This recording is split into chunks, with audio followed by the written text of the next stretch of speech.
اپنے نفس پر بوجھ ڈالیں، اپنے نفس کو خطاب کر کے کہیں کہ اے نفس تو مجھے جس طرح گناہوں کے لیے جگاتا رہا نا، اب مزہ چکھ، میں تجھے عبادت کا مزہ چکھاتا ہوں۔ دہلی کا ایک واقعہ ہمارے حضرت نے فرمایا ہے، لکھا ہے، فرماتے ہیں کہ دہلی میں ایک مرتبہ فساد پھیلا۔ فساد میں ایک بچی جو تھی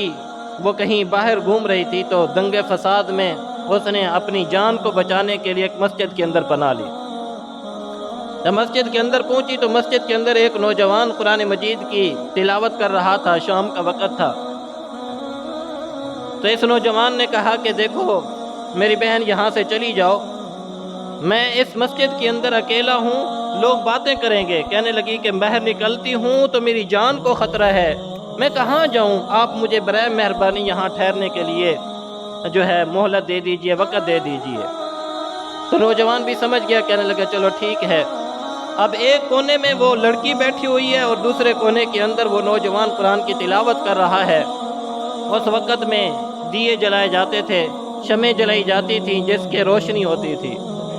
تو وہ رات کے وقت میں قرآن کی تلاوت بھی کر رہا ہے اور بار بار اس دیے کے اوپر، اس شمع کے اوپر اپنی انگلی رکھتا ہے اور پھر پیچھے کھینچ لیتا ہے، ہاتھ رکھتا ہے اور پھر پیچھے کھینچ لیتا ہے۔ جب صبح کا وقت ہوا، دنگا فساد ختم ہو گیا، لڑکی واپس جانے لگی تو اس نوجوان سے کہا کہ میں آپ سے ایک بات پوچھنا چاہتی ہوں، پوری رات آپ نے میری طرف ایک نگاہ اٹھا کر نہیں دیکھی ہے، لیکن آپ سے ایک سوال ضرور ہے جاتے جاتے، اور وہ سوال یہ ہے کہ آپ رات کو بار بار آگ کے اوپر ہاتھ رکھتے تھے اور پھر پیچھے کیوں کھینچ لیتے تھے، رکھتے تھے پھر پیچھے کھینچ لیتے تھے، اس کی وجہ سمجھ نہیں آئی۔ تو وہ نوجوان کہنے لگا بات بتانے والی تو نہیں ہے، لیکن اس لیے بتا رہا ہوں کہ شاید اس میں میرے لیے کوئی خیر کا راستہ نکل آئے، کہ میرا نفس مجھے بار بار کہتا تھا کہ دیکھو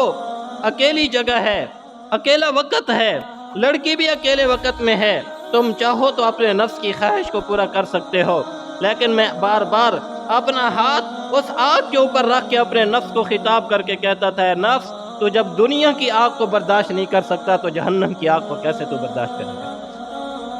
میں بار بار ہاتھ کو اس پر رکھتا تھا اور اپنے نفس کو خطاب کرتا تھا، نفس دیکھ لے یہ دنیا کی آگ ہے جو تجھ سے برداشت نہیں ہو رہی، تو قیامت والے دن جہنم کی آگ کو تو کیسے برداشت کرے گا۔ تو میرے بھائیوں اپنے نفس کے اوپر بوجھ ڈالو،